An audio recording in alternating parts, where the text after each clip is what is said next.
uma ponte que une dois mundos. De um lado, o mundo físico, de outro, o mundo espiritual. Estamos falando da mediunidade. Conhecidos desde a antiguidade, os médiuns já foram considerados santos e bruxos. Impressionaram multidões e foram alvos de polêmicas e perseguições. No programa de hoje, você vai conhecer a explicação espírita sobre a mediunidade. Nosso entrevistado é o médium Altivo Panfiro, presidente do Centro Espírita Leon Denis, do Rio de Janeiro. Allan Kardec diz que todo aquele que sente num grau qualquer a manifestação dos espíritos é por esse simples fato um médium. Veja também uma reportagem sobre grandes médiuns, sugestões de leitura e o Evangelho no ar.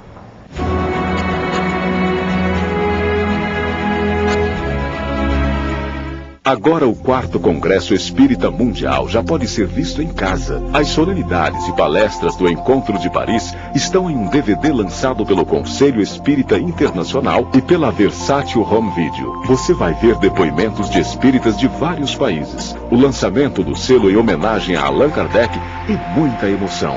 Tudo com áudio digital e legendas em 4 idiomas. Adquira o seu pelo site www.dvdversatil.com.br.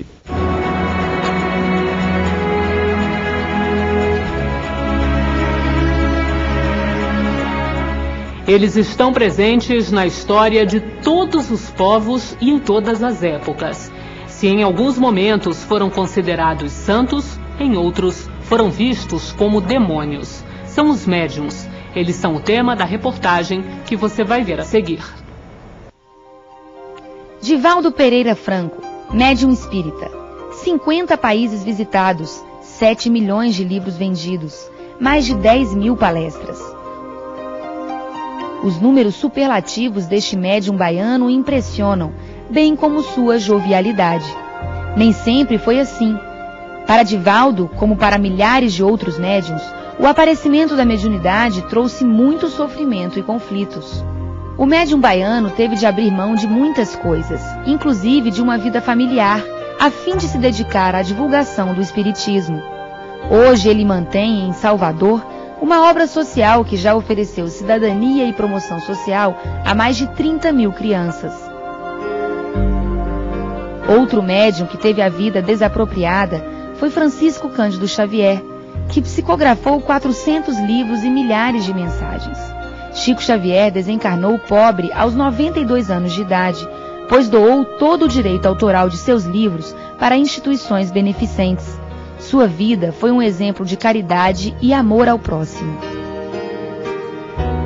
Por seu exemplo de renúncia e dedicação aos milhares de sofredores que a procuravam em busca de consolação, a médium fluminense Ivone Pereira ficou conhecida como a heroína silenciosa. Aqui no Brasil, a mediunidade de efeitos físicos chamou muita atenção em Uberaba, Francisco Lins Peixoto, o Peixotinho. Em São Paulo, Carlos Mirabelli. E no Pará, Ana Prado. Os fenômenos mediúnicos, ele representa uma das formas de comprovar a sobrevivência do espírito.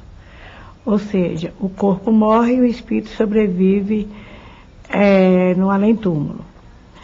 Então, de que maneira esses fenômenos poderiam representar uma comprovação, ou melhor dizendo, uma evidência que o espírito sobrevive à morte? Primeiro, através das aparições. Essas aparições são relatadas ao longo da história. Outra forma é através da voz. O espírito aproxima-se do médium e, utilizando o seu aparelho fonador, ele fala. Uma outra maneira seria através da escrita, que o espírito utiliza a mão da pessoa que está encarnada, do médium, e escreve através dos sonhos. A pessoa dorme e sonha, que na verdade ela não está sonhando, ela está encontrando com o espírito. No século XIX, o escocês Daniel Douglas Home impressionou multidões com demonstrações de levitação em plena luz do dia. A inglesa Elizabeth Desperance produziu fenômenos de materialização e de transporte. Um cientista que se dedicou a investigar os fenômenos espíritas foi Sir William Crookes. O descobridor dos raios catódicos examinou a médium Florence Cook e o espírito materializado Kate King. Concluiu que os fenômenos eram reais e chocou a Inglaterra. O Espiritismo explica e dá sentido à mediunidade. Ensina que ela é a ponte que une dois mundos criados por Deus, o mundo físico onde vivemos e o espiritual para onde voltaremos após a morte do corpo.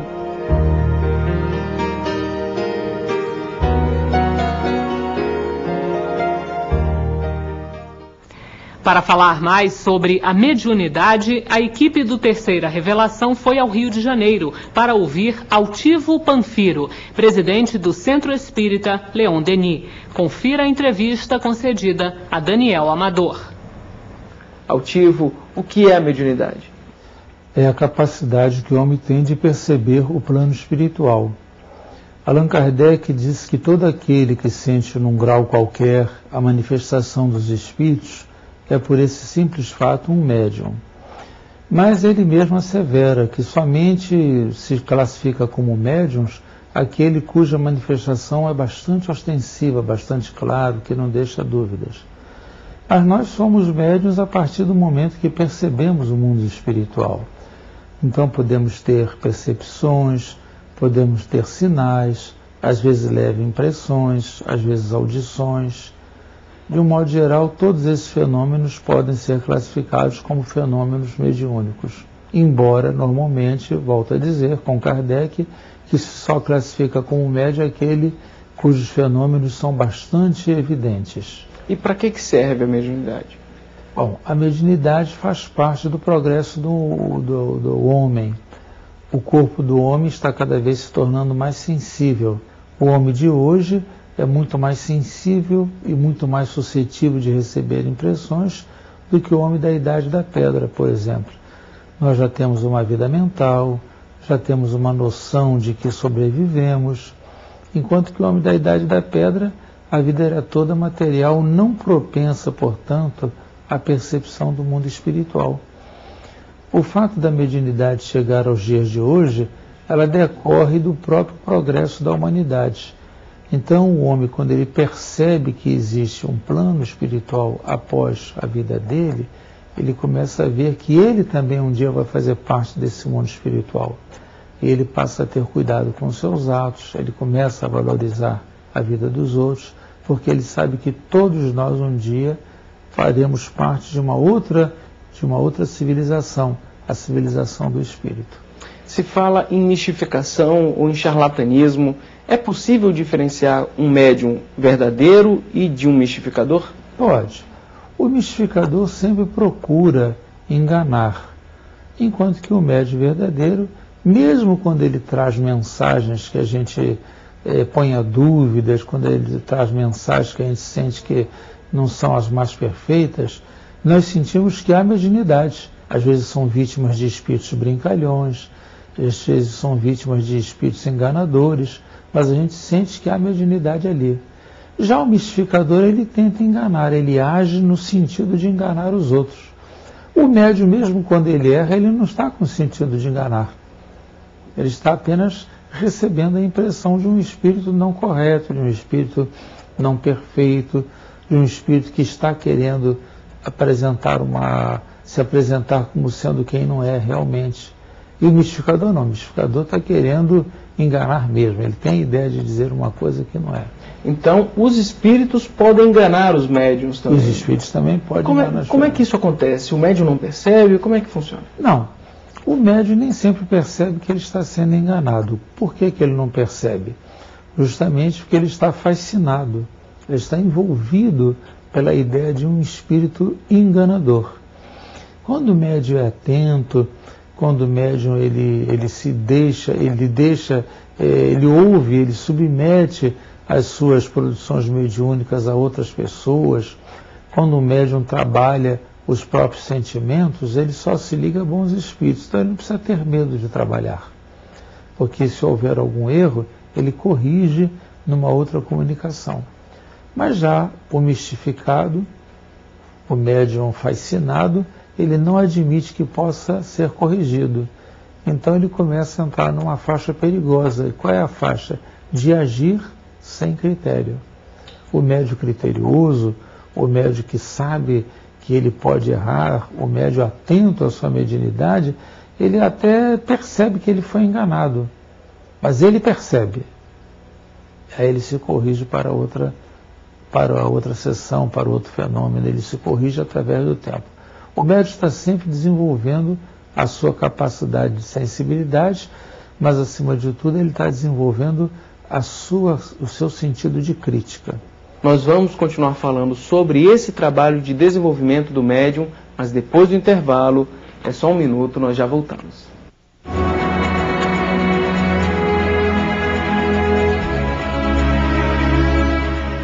Memórias de um Suicida é o romance em que o escritor Camilo Castelo Branco conta suas experiências no mundo espiritual após ter cometido suicídio. O livro, psicografado por Ivone do Amaral Pereira, é um relato do que acontece com quem tira a própria vida e uma prova do amor e da misericórdia de Deus. Memórias de um Suicida, uma esperança de aprendizado. Peça o seu pelo e-mail vendas@febrasil.org.br ou ligue 21 2187 8282.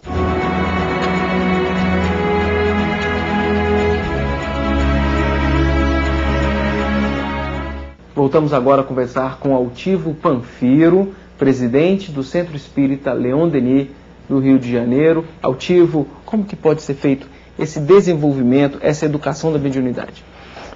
A mediunidade, ela existe no médium. Ela pertence a ele no momento que ele reencarna. É um projeto de Deus para aquele homem que reencarna. Ele educa, portanto, um fenômeno que já existe dentro dele. Ele faz desse fenômeno alguma coisa de produtivo, de útil, como Kardec diz. Kardec, no livro dos médiuns, lá para as tantas, ele diz assim: a mediunidade ou é útil ou não tem razão de ser. Então, o médium, em verdade, ele faz com que aquele fenômeno que existe dentro dele tenha limites, tenha parâmetros, e normalmente, por informação ou por percepção, o médium vê para onde está indo aquela capacidade de perceber o mundo espiritual. Então, ele a direciona para a cura, para os fenômenos da escrita, para os fenômenos da audição, da vidência, da incorporação. Então, nesse caso, o médium vai aprimorando constantemente o seu fenômeno mediúnico, mas um fenômeno que já existe. Não se dá um médium mediunidade quando ele não a possui. Se ensina ao médium, por exemplo, a dar passes, que é um fenômeno anímico, mas não se ensina ao médium a ser médium. Ele é médium ou não é? Então, nesse particular, existe também aquilo que nós podemos chamar de educação mediúnica. O que é? Há médios que têm mediunidade ruidosa, médios que têm mediunidade escandalosa. Então, nesse sentido, a gente educa, se ensina a pessoa: olha, não se produz desse modo, se produz daquele outro modo, não se produz dessa maneira e sim daquela outra. Isso é uma verdadeira educação. O médium educa também a sua mediunidade. Mas, repito, não se dá mediunidade a quem não tem. Quem tem mediunidade nasce com ela. O senhor sempre fala em trabalho mediúnico. É um trabalho que pode ser cobrado? Não, evidentemente que não. Se formos espíritas. Porque Jesus nunca cobrou pelos seus trabalhos. Allan Kardec analisa essa questão e ele conclui que, uma vez que nós somos cristãos, quer dizer, temos o Cristo como modelo, nós não devemos fazer nada que signifique qualquer tipo de cobrança. Não devemos fazer isso. A mediunidade não deve ser paga. E o médium pode receber algum tipo de presente? Ele não precisa ganhar presentes, não há razão. O médium pode influenciar de alguma forma na comunidade onde ele atua? Com certeza. O médium, sendo representante dos espíritos, ele atua não só junto ao encarnado, como aos desencarnados do local. É muito comum nós vermos, uma vez que um centro espírita está instalado no lugar, o ambiente em torno muda, não só de um ponto de vista físico, como também de um ponto de vista espiritual. Nós temos uma experiência muito interessante com um centro espírita que existe numa das favelas aqui do Rio de Janeiro. O presidente da Casa Espírita não pôde mais continuar à frente da instituição. E eles então pediram que nós assumíssemos a direção da instituição. É uma área favelada e nós, quando assumimos a direção da casa, eu digo nós, a equipe toda aqui da casa, nós começamos a fazer evangelização, começamos a fazer dezenas de atividades que foram trazendo uma série de modificações para o ambiente. Então as casas do local estão todas mudadas, elas passaram a ser de alvenaria, as pessoas estão indo ao centro espírita, quer dizer, houve uma mudança também no plano espiritual. Os espíritos comunicantes da redondeza nas sessões de socorro espiritual eram espíritos assim revoltados, e hoje são espíritos que pedem esclarecimento. Então a ação mediúnica funciona para encarnados e desencarnados. E como é que a pessoa sabe que é médium ou não? Bom, nós temos que nos basear ainda uma vez em Kardec. Kardec diz que o médium descobre que ele é médium ou pela experiência, isso é, ele vê os fenômenos ocorrerem em volta dele, ou pela revelação, ou seja, um espírito avisa ele que ele tem a mediunidade. Aí então ele desenvolve. Quando ele é avisado, ele procura pelo estudo e pela prática, ele procura fazer surgir aquele dom mediúnico dentro dele. Quando não existe esse espírito, o próprio médium vai percebendo aos poucos que ele está sendo convocado, que ele percebe a presença de espíritos, ele sente o fato mediúnico ocorrer em torno dele, enfim, o fenômeno vai surgindo. E a partir daí, não só o estudo, como a informação de espíritos, ele canaliza aquela força numa direção, de preferência a outra. Quer dizer, resumindo, o médium percebe ou é alertado. E a partir dessa percepção, após estudos, que é interessante que a gente note que dentro da casa espírita a gente precisa primeiro fazer a pessoa ser espírita, para depois ela ser médium, para ser médium espírita. Se ele for espírita, ele só usará a mediunidade para fazer o bem.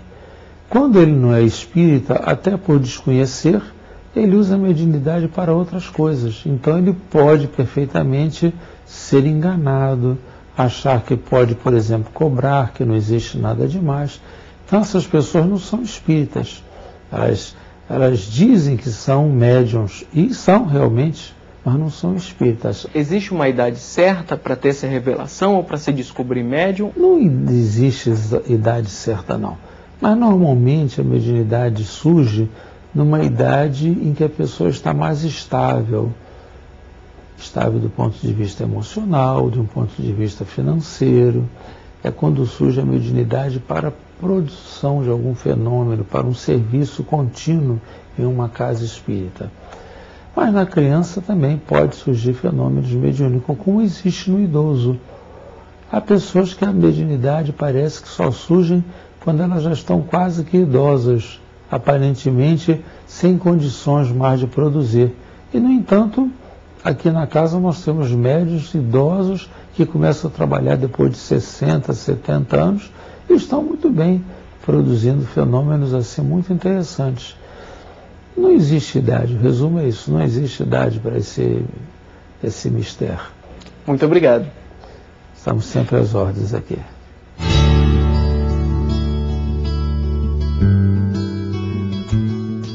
Como você viu no programa de hoje, a mediunidade sempre exerceu tremendo fascínio sobre a humanidade.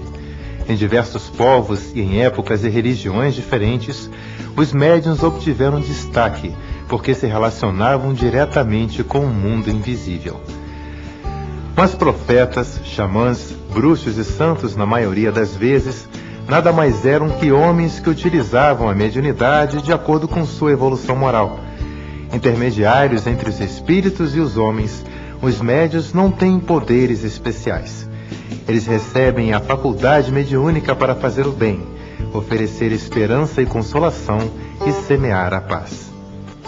A doutrina espírita é categórica. A mediunidade deve ter um fim útil e ser praticada de forma simples, sem ostentação e nem rituais. Para ler mais sobre a mediunidade, recomendamos o Livro dos Médiuns.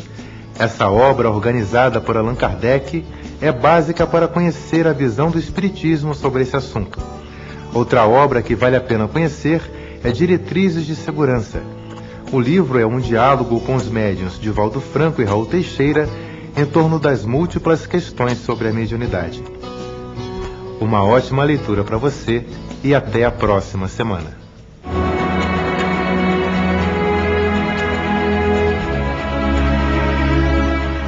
Agora o 4º Congresso Espírita Mundial já pode ser visto em casa. As solenidades e palestras do Encontro de Paris estão em um DVD lançado pelo Conselho Espírita Internacional e pela Versátil Home Video. Você vai ver depoimentos de espíritas de vários países, o lançamento do selo em homenagem a Allan Kardec e muita emoção.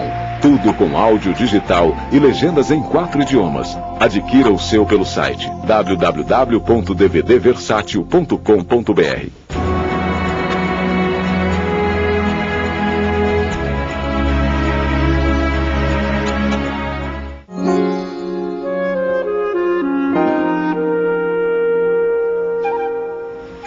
Da cidade de Caxias do Sul, recebemos a seguinte pergunta do Will.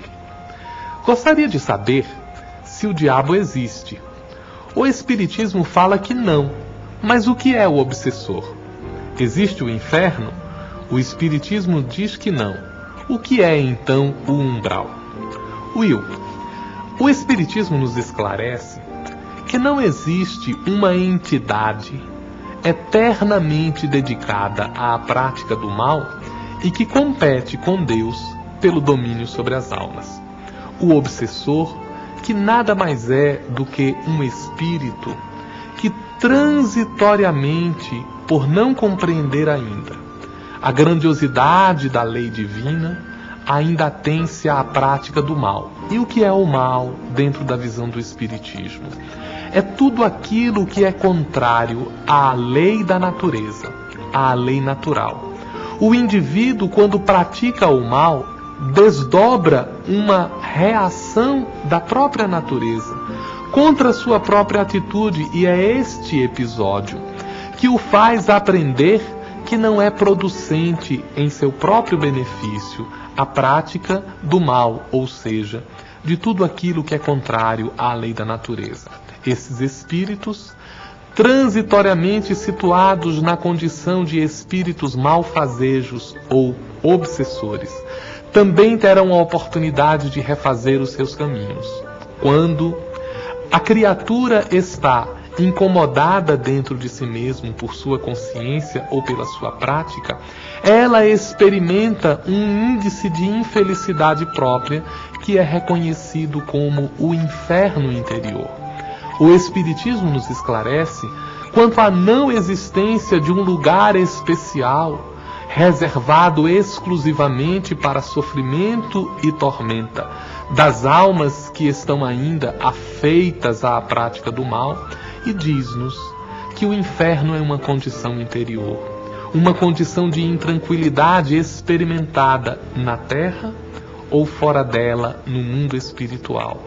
Mas quando o companheiro pergunta sobre o que seja o umbral, recordamo-nos da expressão de André Luiz, que utilizou a palavra umbral, que em português corrente significa um portal, um ponto de acesso, uma entrada, para descrever uma condição no mundo espiritual daqueles que, experimentando o fenômeno da morte, se veem às portas com uma nova realidade, qual seja a realidade do mundo espiritual, em convivência nas proximidades da terra onde vivia anteriormente e que depois da morte continua no convívio com as circunstâncias terrenas, tendo, no entanto, uma condição diferente, que é a condição de quem está desligado da carne, portanto, de desencarnado.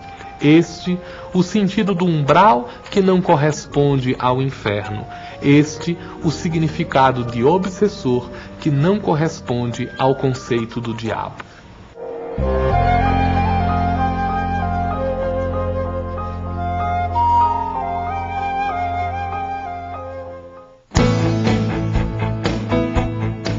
Olá! O que aconteceu e o que ainda vai acontecer no movimento espírita, você vê aqui. O terceiro Congresso Espírita de Sergipe ocorre de 18 a 20 de novembro no Espaço Emes. O tema é Paz à Plenitude do Ser. Já confirmaram presença no encontro os médiuns Divaldo Pereira Franco e Raul Teixeira, além do presidente da FEB, Nestor Mazotti. As inscrições podem ser feitas pelo site www.infonet.com.br/congresse. Mais informações sobre o evento você obtém pelo telefone 0 operadora 79 249 2896. O Conselho Espírita Internacional lança o DVD do 4º Congresso Espírita Mundial, realizado em Paris. Confira mais detalhes desse evento na reportagem de Luciana Navarro.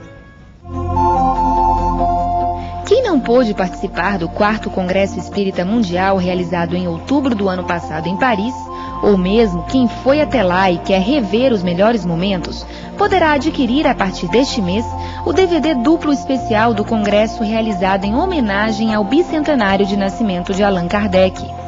O DVD foi lançado esta semana pelo Conselho Espírita Internacional e pela empresa Versátil Home Video. Com 280 minutos de duração, o DVD tem áudio em português e francês e legendas em 4 idiomas: português, inglês, francês e espanhol.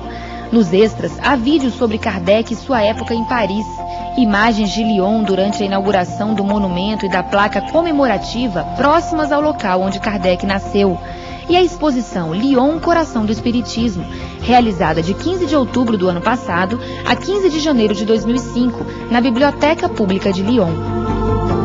Além dos eventos especiais em homenagem ao codificador da doutrina espírita, o DVD traz a palestra dos conferencistas José Raul Teixeira e Divaldo Pereira Franco.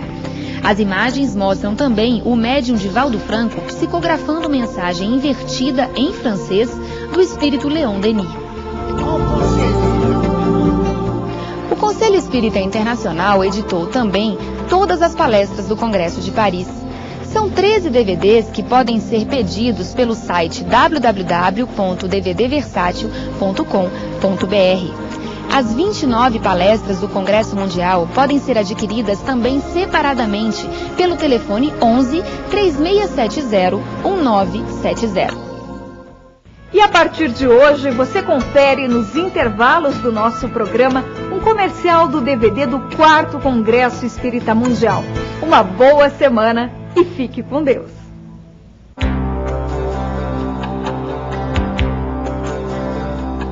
Uma vez por semana, abra as portas do seu lar para Jesus. Reúna a família para ler e comentar o Evangelho. Então, aproximando-se dele, disse Pedro: Senhor, até quantas vezes pecará o meu irmão contra mim e eu lhe perdoarei? Até 7 vezes? Respondeu-lhe Jesus: Não te digo que até 7, mas até 70 vezes 7 vezes. 70 vezes 7 é um número simbólico. Jesus o usou para ensinar a Simão Pedro que devemos perdoar em todas as ocasiões, sem limites. Perdoar cada ofensa tantas vezes quanto ela seja feita. Sempre com o coração aberto, sem humilhar nem impor condições. O perdão que nasce de um coração sincero engrandece a alma, traz alegria e paz de espírito, traz boas consequências emocionais, físicas e psicológicas. Isso porque o perdão nos liberta do ódio que nos aprisiona ao ofensor. O programa de hoje está chegando ao fim. Se você tem perguntas ou dúvidas, escreva para nós. O nosso e-mail é imprensa@febnet.org.br. Paz e alegria para você e até a próxima semana.